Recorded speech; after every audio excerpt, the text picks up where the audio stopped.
This is Three-Way FM Warrnambool. Come, dear listeners, it's not that bad. Of course not, Mr. Davis. Now, tell them the good news. Ladies and gentlemen, backed by public demand, an extraordinary talking-type radio play. Wait, don't go. The Wartha Sea presents... What? Oh, actors from the Warrnambool Theatre Company...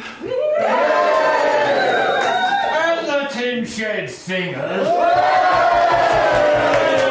That's better, Mr. Davis. Proudly part of the Warrnambool Storytelling Festival.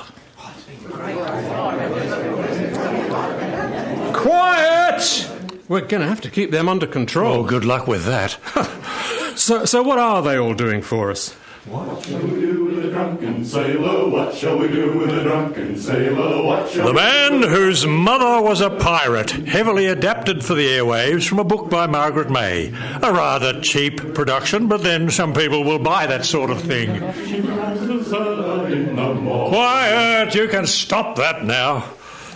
I think they've forgotten how to make these radio play thingies. The little man stopped and looked around. Well, I think you've turned over too many pages. Once there was a little man who always wore a respectable brown suit and respectable brown shoes. He lived with his mother in a large city, far away from the coast. He worked in a neat little office where he spent all day writing down rows and rows of numbers in books, then ruling lines underneath them. Coffee, Sam? Thanks, Bill. Welcome back to the Big Smoke. Thanks. It was a good little break. How did you get that out of Mr. Fat? Well, I haven't had a holiday for a year or so, and I was due for one. I went down to the seaside. My parents live there. Never seen the sea myself. It is a long way to go. What? Never been to the sea? Even though your mother's an old, Pirate? You can say it. I don't mind. Yes, I have never been to see the sea, even though my mother was a pirate. What is it like having a mother who used to be a pirate? It is not a very quiet life, I can tell you that. How do the neighbours cope? Well, having a skull and crossbones run up the flagpole each morning gives them a fright. Every morning! I can imagine. And she hangs the washing out with a knife between her lips. She'd have some spectacular washing, I should think. Well, my mother still wears very audacious, flamboyant clothes. Pirate clothes. So, washing day looks like you've had a fancy dress party. Yes. Not like you. Your suit and tie. No. We are a bit of an odd couple, I suppose. And, talk like a pirate every day and aye, captain and all that. Yes, unfortunately. So, does your mother ever hanker for the old days and ask about, going back there? What are you two doing? I don't pay you to stand around talking all day. There are figures to be written in books. That's what I pay you to do. Yes, Mr. Fat. Well, get on with it. Honestly, you can't get quality staff anymore these days. And don't forget to rule straight lines underneath. Yes, Mr. Fat. Piratical. Who? Mr. Fat? No, it's today's 9-letter word.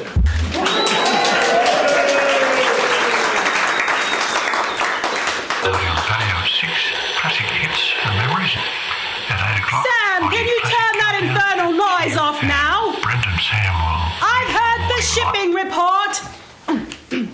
It's not good news if you're out there, Sam. Not good at all.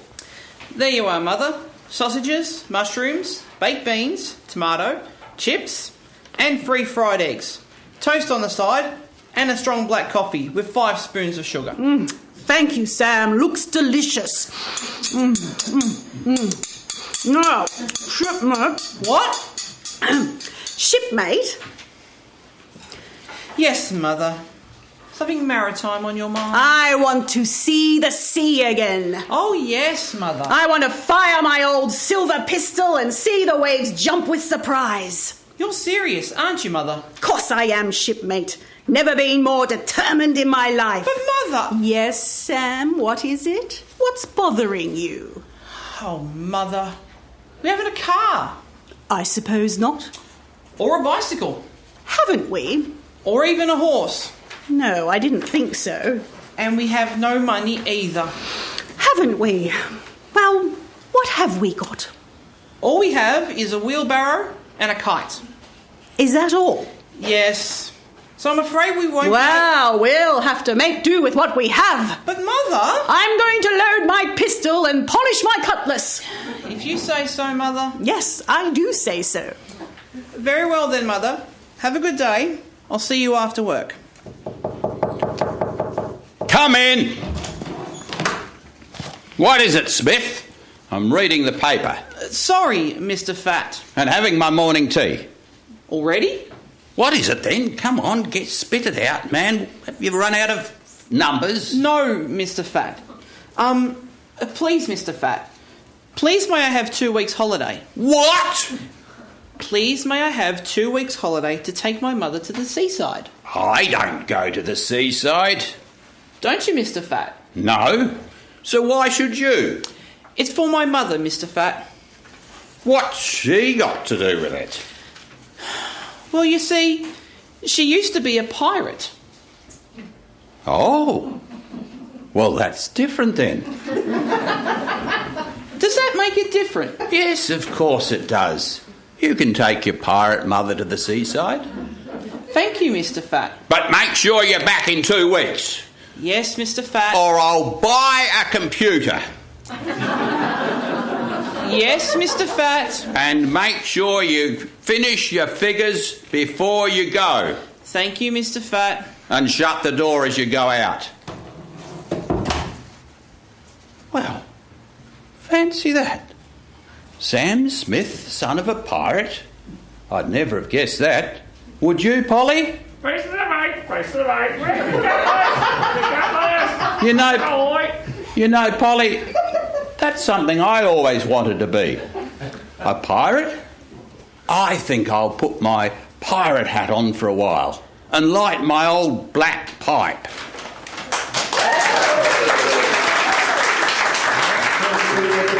Sailor, what shall we do with a drunken sailor? What shall we do with a drunken sailor? Lie in the mold. So next day they set off, the little man pushing the wheelbarrow in which his mother sat, holding the kite string. At the end of the string, a colourful kite with a long tail bobbled around in the sky above them. She wore a bright scarf and gold earrings. Between her lips was an old black pipe, and behind one ear a crimson rose. The little man wore his respectable brown suit, buttoned, and his polished brown shoes tied. Well, perhaps that might be tied. Oh, dear. I should have tested this and got some oil. We're not going to like the sound of that all the way to the seaside. Suppose it might walk itself out. Now, you've got to understand the sound of the sea, Sam. What? Yes. It sings with a booming voice, and it smiles as it slaps the ships. It screams, or it sadly sighs. It heaves and it huffs. It bellows and it blows.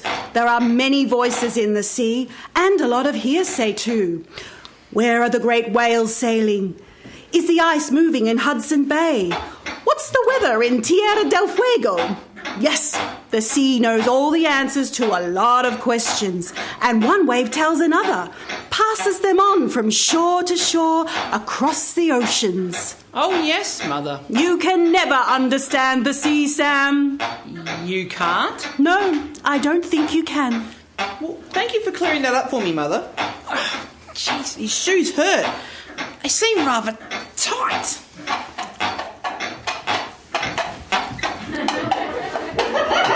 The little man stopped and looked around him. There was a simple man dressed in farmer's clothes and riding in an old cart pulled by a draft horse of sorts.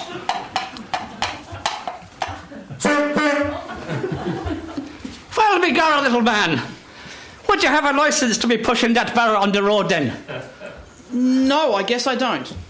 Well, it should be all right. If you don't go too fast, that is. I won't. the morning to you, ma'am. Lovely day for it. You sound like you're a long way from home. Oh, no. Home's just over there. And where would you be off to? You're going to the market, are you? I'm taking my mother to the seaside. Is this the right road? The seaside? Well, I wouldn't go there myself. Yes, well, I'm not too sure about it. No. It's up and down with the waves. It's in and out with the tide. I wouldn't really know. I've never seen the sea. Ah, well, I've read about it in books, see? Have you? The sea doesn't stay put like a good hill does. Yes, it sounds like it. Stay put, little man. My mother likes things that don't stay put. Well, there you are then. Where does that leave you, huh? Well, here for the moment. Can you tell me which way I should be going? No. I live around here. Just over there, as I said. So I can't tell you where to go. I'd like to tell you where to go. Help, that is. But I'll tell you one thing for sure. What's that? Well, if I was going to the sea, I wouldn't be leaving from here. Oh, I see. Thanks for your help. No worries. Anytime. Have a good day. Would you have any oil for my squeaky wheel? You got a squeak then, have you, little man? Yes, I know all about them. My horse gets them all the time.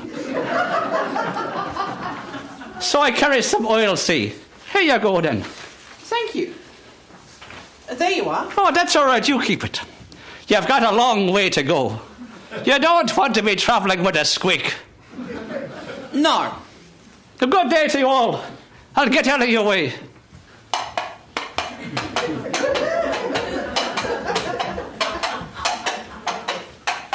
As he took up the journey, something began to sing in the back of the little man's mind. Do you think that it could be the song of the sea, Sam? I wonder. But then I am beginning to think I know a lot less than I thought I did. Now the sea, Sam, you've got to understand it's never the same twice. Isn't it? No, sir. It's blue in the sunlight and it's grey in the rain. I've seen it golden with sunlight and silver with moonlight. Sounds beautiful, Mother. And black as ink at night. Oh, dear, Mother. They came to a river. There was no boat. There was no bridge. They pondered how they would get across. So the little man tied the kite string to the wheelbarrow. A wind blew up, ruffling his collar and messing with his hair. Hold tight, Mother. You too, Sam. You've got to know ropes if you're going to sea. Yes, Mother. Up in the air they rose as the wind took the kite and slowly lifted the wheelbarrow into the sky. The little man dangled from the kite string. His mother swung in her wheelbarrow basket, clinging to the rim and chuckling with pure delight. It reminds me of the crow's nest, Sam. The what? This is all very well, Sam, but the sea, the sea, it tosses you up and it pulls you down. It hurries you along and it holds you still. It storms you and it calms you. 1 minute you're going at a fair clip and the next dead still in the water. Yes, Mother. There's a bit of everything in the sea. The singing in the far reaches of his mind was growing louder and louder. He felt as if it was the sort of song that wasn't going to leave him. As he looked across the sky, dangling from the kite string, birds in the sky seemed to surround him. Their white wings looked as though they could be the white sails of sailing boats at sea. The kite let them down gently on the other side of the river, near a tree under which a philosopher sat, cross-legged, reading a large book. I say, little man. Oh, hello. Do you know who I am? No, I don't. I'm sure there will be someone around here that can tell you. What? No. I mean, oh, never mind. Where are you going? I'm taking my mother to the seaside. Oh, dear. What misery. Well, I didn't much like the idea at first, but now there's this song in the back of my mind. Well, not the song of the sea. I think it might be. So now I'm beginning to think I'll like the sea when I get there. No, go back, little man. Do you really think so? Well, yes, take it from me. The wonderful things are never as wonderful as you hope they'll be. The sea is less warm. The joke is less funny. The taste is never as good as the smell. You really think so? Yes, I know so. I read it in a book. Go back, I tell you. Hurry up, Sam! The sea is calling! I think I better go. Well, I tried to warn him. That's what people like me are here for. But do they ever listen? Now, who was I? I mean, where was I? Oh dear! My suit has lost all its buttons. I won't be dressed at all well for the sea. They came to a broad hill. As they came over the top, the pirate woman triumphantly cheered. Glory!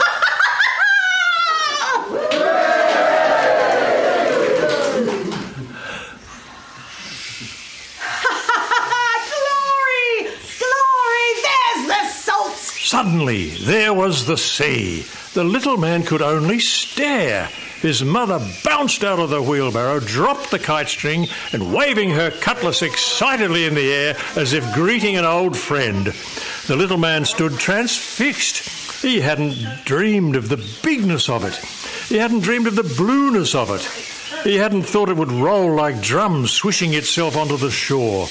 He stood there with his mouth wide open, and the drift and the dream of it, the weave and the wave of it, the fume and the foam of it never left him again. The sea stroked the sandy beach in front of him with soft, delicate paws. Farther out, the great graceful breakers moved into shore like royalty processing into court with a peacock-patterned train behind it.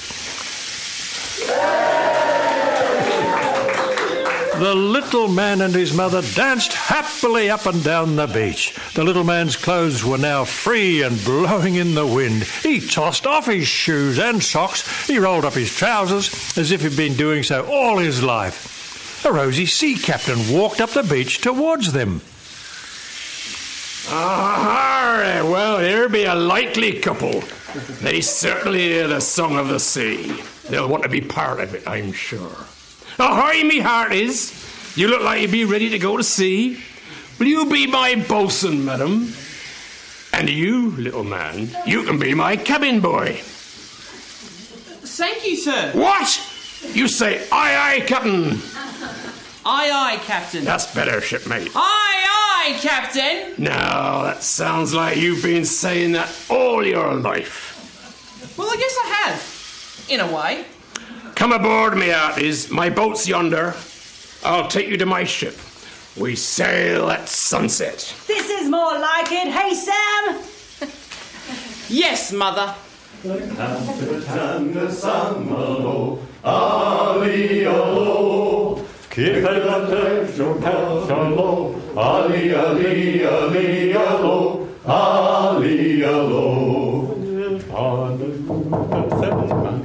Come in. What is it, Williams? That computer isn't playing up again, is it? We can always go back to paper and ink. No, Mr. Fat. I have a message. Looks like it's for you. How can you tell?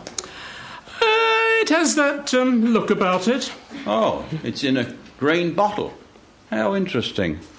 Obviously didn't come in the mail. I don't think so, Mr. Fat. Well, don't just stand there, man. Take it out and read it.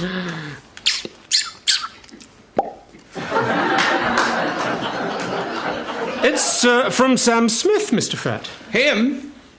Went away for 2 weeks and haven't seen him since. How long's it been now? Well, we've had the computer for a year now, Mr. Fat. Thought so. Well, what does it say? Dear Mr. Fat, having a wonderful time. Why don't you run off to sea too? Well, there's an idea. It is. Face to the right, face to the right. Shut your cutlass, your boy, mate. What do you think, Polly? Oh, brilliant. That's your boy. Now, if you want any more of a moral to the story than that, then you must run away to the sea and find it yourself. Look up and down the Saint-Malo, Ali-alo, qui fait la pêche au cachalot, Ali-ali-ali-alo, Ali-alo. That was The Man Whose Mother Was a Pirate, a play recorded before a live audience for 3-Way FM Warrnambool, featuring John McInnes, Philip Shaw, Paul Fimmel, Lisa Graham, Warren Easley, Rob Umney and Philip Liebelt from the Warrnambool Theatre Company and the Tin Shed Singers, produced by Philip Liebelt from a script he adapted from a book by Margaret May, used with permission. Additional production assistance by Dustin Liebelt and audio technician Brenton Smith.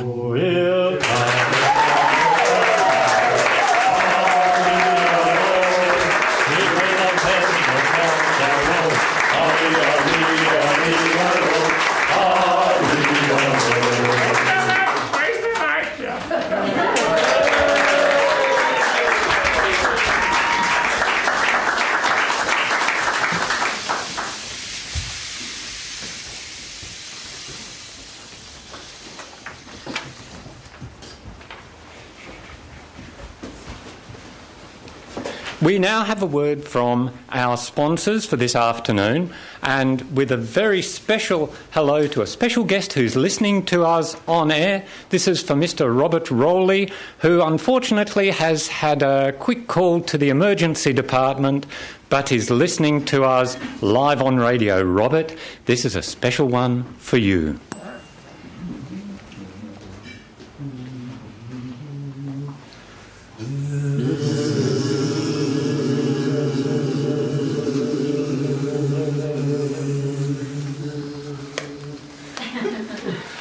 Louis the Fly, I'm Louis the Fly, straight from rubbish tip to you, spreading disease with the greatest of ease, straight from rubbish tip to you. I'm bad and mean and mighty unclean, afraid of no one, except the man with the can of Mortine.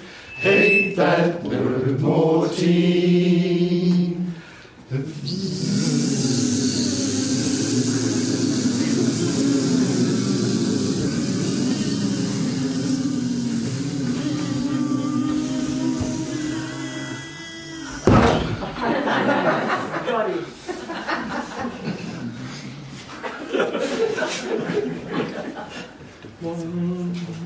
One spray and Louis the Fly, apple of his old mother's eye, was Louis. Poor dead Louis, Louis the Fly, a victim of Mortine.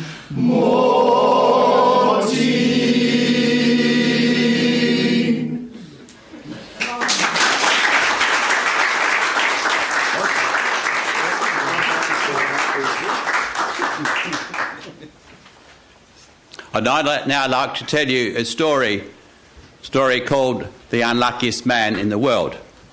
Before I start, you have a line that I'd like you to join in, and those at home, feel free to join in also, and the Tin Shed Singers can keep you on the ball. So the line is when I say, and he walked for a week and a month, a year and a day. That's fairly simple, isn't it? A week and a month, a year and a day.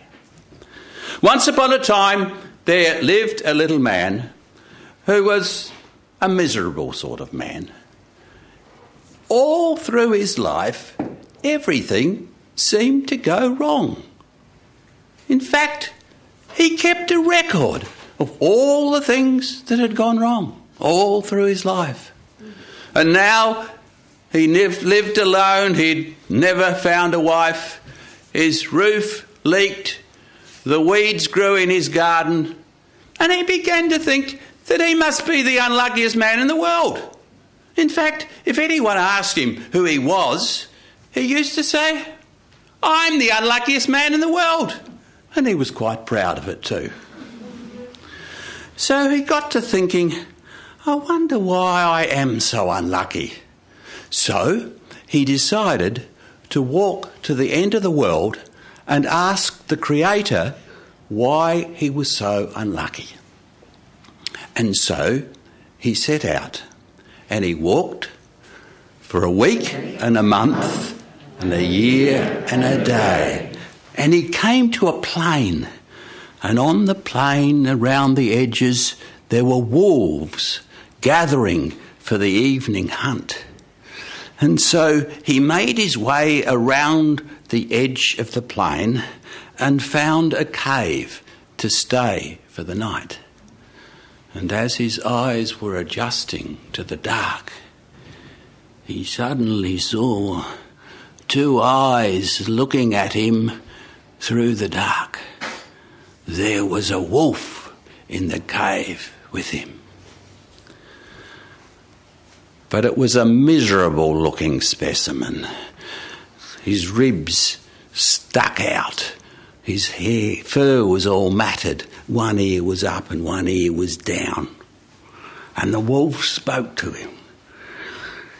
"How are you?" "Oh, I'm the unluckiest man in the world." "What are you doing here? Where are you going?" "Well, I'm going to the edge of the world to ask the Creator why I'm so unlucky." "Oh, that's amazing. Really? Well, listen, I wonder whether you could ask the Creator something for me." "Well, you could come with me and you could ask your question and I'll ask mine." No, I'm too weak to do that. I want you to ask why I'm so weak. I just don't seem to have any energy. Could you ask him for me?" "All right, I'll do that then." And next day he set out and he walked for a week and a month and a year and a day. And he came to a great forest. And as he walked into the forest, he came to a clearing. And in the middle of the clearing, there was one miserable little tree that had never grown as tall as the other magnificent trees. It just had 3 branches, and each branch had 2 or 3 leaves. And as he looked at this tree, suddenly it spoke to him.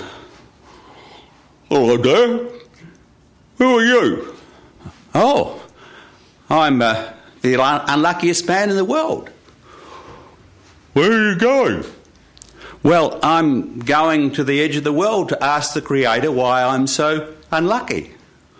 "Oh, really? Well, that's amazing. I wonder if you could ask the Creator something for me. I want to know why I've never grown like all these other trees. Why I'm just so small and twiggy." "Well, why don't you come with me and you can ask your question and I can ask mine." "Hello, I'm a tree. I'm not going anywhere. I'm sort of rooted to the spot, if you understand me. Will you ask why I've never grown up like these other trees?" "All right, yes, I see your point. I'll ask for you." And so he set out and he walked for a week and a month and a year and a day. And he came to a beautiful green valley. And at the end of the valley there was a little white cottage with a picket fence around it, blossoming tree in the front yard, roses all neatly growing in the front yard, smoke curling out of the chimney, and in the garden there was a beautiful woman. He'd never seen a woman so beautiful in all his life. And she beckoned him over. He came over and she spoke to him. "Hello, who are you? Where are you going?" And suddenly he developed a stutter. I'm the unluckiest man in the world. "Well, come in and tell me all about it." And he ushered her inside, and he got him a hot drink and something nice to eat, and it was the most beautiful cottage he'd ever been in. And so she said, "Tell me, where are you going? What are you doing?" And she was so interested in everything that he said. "Well, you see, I'm, as I say, I'm the unluckiest man in the world, and I'm going to the edge of the world to ask the Creator why I'm so unlucky." "Well, that's amazing. Listen, could you ask him, the Creator, he might be a him, he might be a her, ask the Creator why I'm so lonely. I'm here on my own and I'm so lonely." "All right, my dear, I'll do that for you." And so he set off, and he walked for a week and a month and a year and a day, and he came to the edge of the world, and he walked straight up to the Creator, and he said, "Listen here, I want to know why you've made me so unlucky. All through my life I've had nothing but bad luck." And he took out his list, and when I was 5 this happened, and when I was 7 this happened, and so on and so on and so on. And when he finally ran out of breath, the Creator said to him, "Listen to me, you're not unlucky." "Yes, I am." "No, you're not." "Yes, I am." "No, no, no, no. When I created you, I made you from the best I had. I made you the best I could. And all through your life, you've had opportunities, people that you can meet, places you can go to, opportunities you can take. You're not unlucky, you're just stupid." "What?" "Yes, you're stupid." I am not." "Yes, you are. You're just stupid." No, I'm not." "No, listen. You've got to take your opportunities that come along. Make the most of them. Go out and seize the opportunities that come along." And that wasn't what he was expecting to hear at all.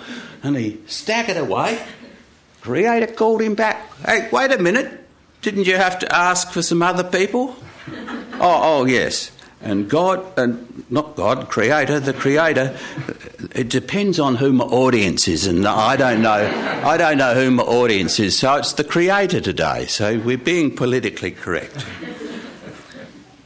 The Creator said, whispered the answers in his ear, and he still staggered away, reeling at the news that the Creator had given him. And he set out, and he walked for a week and a month and a year and a day, and he came to the green valley, and there at the end of the valley was the cottage, and the beautiful woman was in her garden. It was almost as if she was waiting for him, because she beckoned him in, took him inside, and gave him a whole meal. And the fire was burning, and there were candles on the table, and he couldn't believe what was going on. "So," she said, "did you go and talk to the Creator? Yes, I did. And did he tell you why you're so unlucky? Apparently I'm a bit stupid, but I'm learning. Oh, stupid, are you? Oh, yes, just a little bit, but I'm learning. And did you ask why I'm so lonely? Well, yes, I did. Apparently, you're so lonely because you spend so much time on your own. You need to ask the first man that comes along to marry you, and then everything will be all right. It'll be wonderful, marvellous. Really? Well, you're the first man that's come along. Will you marry me? And he looked around and he thought this would be a wonderful place to live. And she's such a beautiful woman. It would be wonderful to live here. No. The Creator said I have to look out for my chances. I have to be on my way to look out for those chances. And he went off. And she slammed the door. Men, what can you do with them? And he set off and he walked for a week and a month and a year and a day. And he came to the forest and he made his way through to the clearing. And there was the poor old tree, and it now only had 1 or 2 branches left and all the leaves had gone. You're back? Oh, I'm so pleased to see you. Did you see the Creator? Yes, I did. Apparently, I'm not unlucky at all. I'm just stupid. Oh, are you really? Oh, well, that's amazing. Oh, did you ask for me? Yes. Apparently, when you were just a little seed sapling growing up, some robbers came and buried underneath you a chest full of gold and silver and emeralds and rupees and coins. Buried it underneath you, and your roots couldn't get down into the ground. Now they've forgotten all about the treasure. You need to get someone to dig that treasure out so that your roots can go down into the ground. Oh, well, I always wondered why there was a spade over there. Would you get the spade and dig it out? You can have the treasure and I'll be able to grow. And he looked at the spade and he began to walk over towards it. And he said, no, I've got to be on my way and look out for my opportunities. And he headed off. And the tree was devastated. He couldn't believe his leaves. And he went and he walked for a week and a month and a year and a day, and he came to the plain. And there were the wolves around the edges, and he found his way to the cave. And he went in, and sure enough, there was the old wolf. He was almost on death's door now. He was leaning on one of his limbs and could hardly sit up. You're back. Thank goodness. Did you see the Creator? Yes. Apparently I'm not unlucky at all. I'm just stupid. Stupid, are you? Oh, that's interesting. Did you ask for me? Yes. Apparently you're so weak because you need to have a good meal. What the Creator said was, you're to wait for the first stupid man that comes along and to eat him. Now, let me get this straight. You say, I've got to wait for the first stupid man to come along and I should eat him. Yes, that's right. That's what the Creator said. So the wolf ate him.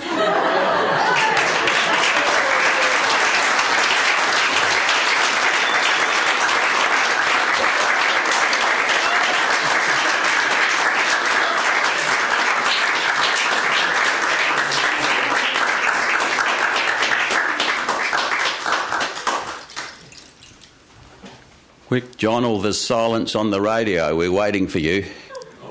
That's all right. Now, for those that are in the live audience, you might have noticed there's copies of the book on which the radio play was based. If you're interested in having the original children's book, Margaret May is no longer with us, but there are copies of the book, courtesy of Collins, but we need to have cash payment. So you could see Liz about that. Thanks, John. How much you want me for to pay for them? No. John, you were going to tell us who's on next. Oh, well, I thought you said the Sheddies were going to sing, or are they all done? No, you're going to tell us who's on next, and then they're going to sing. Oh, well, the Sheddies are on next. They're going to sing. It was going to be the next announcer. Once they're finished, Michael Peart, who presents a program called the Classic Rock Show from 3 o'clock till 7 o'clock every Saturday, is going to start when we're done. So that'll be at about, 10 to 4, quarter to 4, soon after the Sheddies anyway. After the Sheddies. He'll present his next program. So listeners, if you've been missing Michael, he'll be back soon. So those that are listening at home can stay on and listen to Michael. Okay, now we're avoiding dead air as much as possible. So while the Sheddies set up, which usually takes an inordinate amount of time, we are fortunate to be able to close this radio theatre. And as Robert Coffey, who isn't in hospital, he's a different Robert, sets up, he will introduce the story he's going to tell, and the Sheddies are going to provide the background music. And just before you start, Rob, I'd like to say a special thank you to Philip Liebelt, who has brought to Warrnambool a fantastic storytelling festival, far greater than we could have imagined for its first iteration. So if we can just have...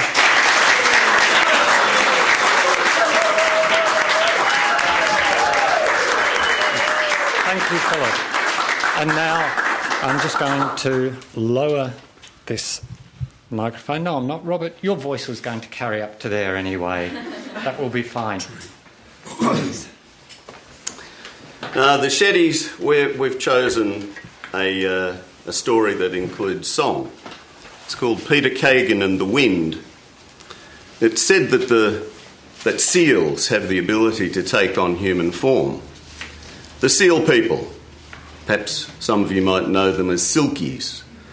Though they like to live near the sea, they daren't ever go back into it.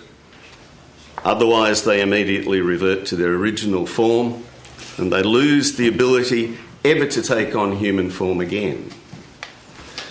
This song was written by Gordon Bok, a man who lives in Maine in the United States. It's unusual, these stories of seals, because there are many different cultures at different times which actually know about the silkies. You have the Celtic culture of Northern Europe coastal communities. You have the Mediterranean and the Aegean cultures. Think of the Odyssey and the Sirens. And even in Australia, the saltwater people in the Gulf of Carpentaria think exactly the same way with the dugong. So this idea of shape changing is something that belongs to many cultures over many years. So Gordon Bok has, for me, captured this amazing feeling, and I'm sure that with the song and the story, he will transport you there as well. So Peter Kagan and the Wind, I think we could also call it Peter Kagan and the Wind and the Silkie, or the Seal Wife. Peter Kagan was a lonely man in the summer of his years. One day he got tired of being lonely, and he went away, off to the east. And when he came again, he brought with him a wife. She was strange, but she was kind, and people liked her. She was good for Kagan. She kept him company, and winter come to summer, they were happy. Kagan had a dory with a lugsail on a mast. He used to go offshore 3, maybe 4 days at a time to catch fish. And his wife was sad then. She didn't like to see him go. She'd go down to the sea sometimes and call to him. Kagan, Kagan, Kagan, bring the dory home. Wind and sea do follow thee, and all the ledges calling thee. He said he could hear her calling from 20 miles out to sea. And when he heard her, he would come home, whether he had 1 fish or 10 in his creel. She was a seal, you know. Everyone knew it. Even Kagan. He knew that. But no one said anything to him about it. Then one day in that year's autumn, Kagan said, "I've got to go now. Go offshore. Get the last of the fish before winter." But his wife said, "No, don't go, please don't go." And she started crying. The winds are coming and the snows are coming. Kagan, Kagan, Kagan, don't go out to sea. Stormy winds and snows do come, and oh, but I do fear for thee. But Kagan wasn't afraid of snow, and it was early in the year. So Kagan put in his oars and went out to sea. Kagan sailed to the middle ground. The wind was west all day, and the fish were coming to him. Kagan could read the writing on the water and in the sky, and he saw haze very high up above the clouds and said, "That's all right for autumn, only a change of wind. I'm not afraid of wind." It was a boast, and the wind was listening. Kagan had read it wrong this time. The wind went away, but then it came back, southeast, bringing fog with it. Kagan said, "Oh, I've got to go now. I'll find that gong buoy off the sunken ledges, and then I'll know my way home." So Kagan put up a sail and bore away to the nor'ard for the gong buoy. The wind backed round to the eastward and came breezing on against him. He sailed for a long time, and the sail was pulling very hard, and finally the wind was so strong that the sail tore out. So Kagan took it down, and the dory went drifting. He thought he could hear that gong buoy. It wasn't very far away. Kagan, Kagan, Kagan, bring the dory home. Wind and sea do follow thee, and all the ledges calling thee. But the dory went drifting, and by, the sound of that gong buoy went away. Kagan said, "All right then." He put in his oars and started to row back to where that gong buoy was. But oh, the wind was watching. The wind backed around the northeast, making the seas confused, and the wind said, "Listen, I have something to tell you." Kagan rowing, "I don't want to hear it." The wind humps up then, making the sea short, making it hard for Kagan to row. Finally, the seas are so steep that Kagan knows he isn't getting anywhere. So Kagan takes in the oars, and again the dory goes drifting. Kagan says, "All right then, now I got something to show you." And he took a slip of wood for a needle and waxed up a handline for a thread, and he sewed the sail up smaller, sewed a reef in it. The wind said, "What you doing?" Kagan said, "You keep watching, you'll find out." So Kagan put up a sail, and again he bore away to the nor'ard for the gong buoy. But oh, the wind was watching. The wind backed around nor'-nor'east.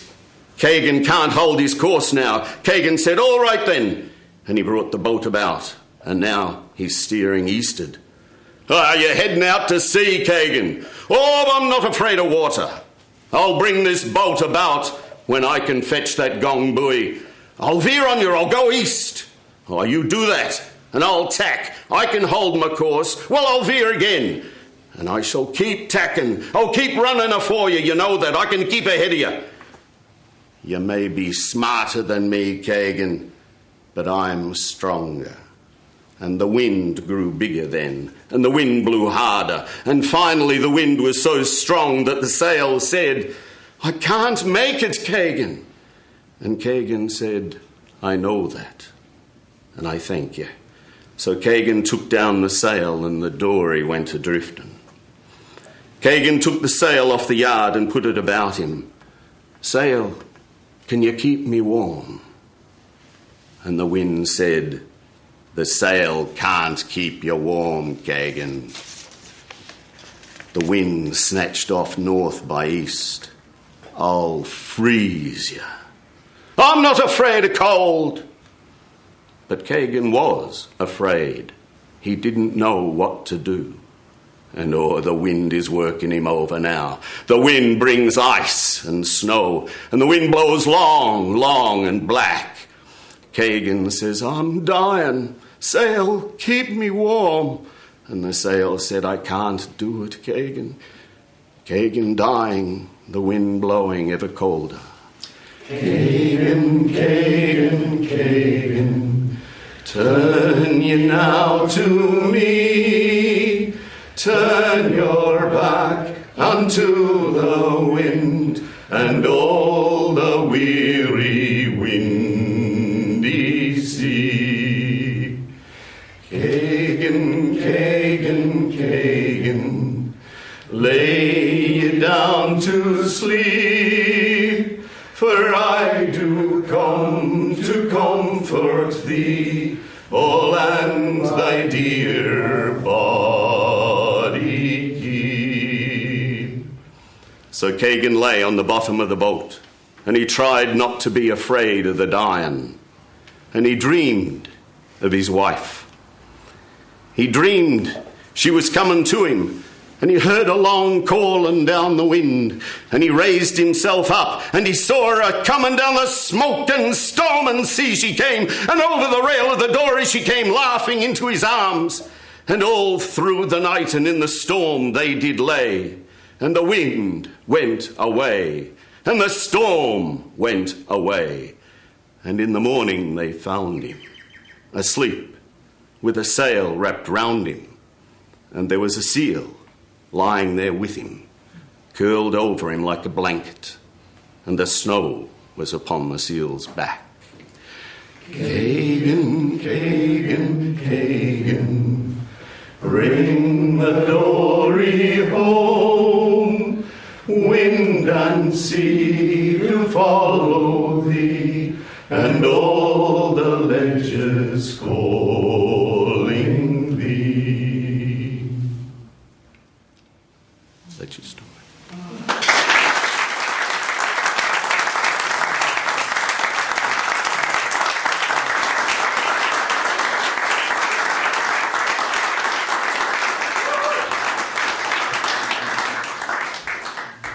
Thank you again for joining us today, whether you're here in the studio or home with your radio or other device that you might have been listening to this program on.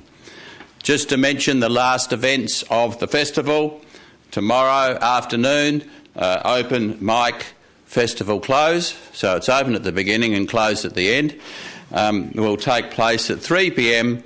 at Cafe Lava, 235 Lava Street if you don't know it. If you want to share a song or a story or a poem, you can register at the beginning, or you can just grab a brew and come and enjoy the entertainment.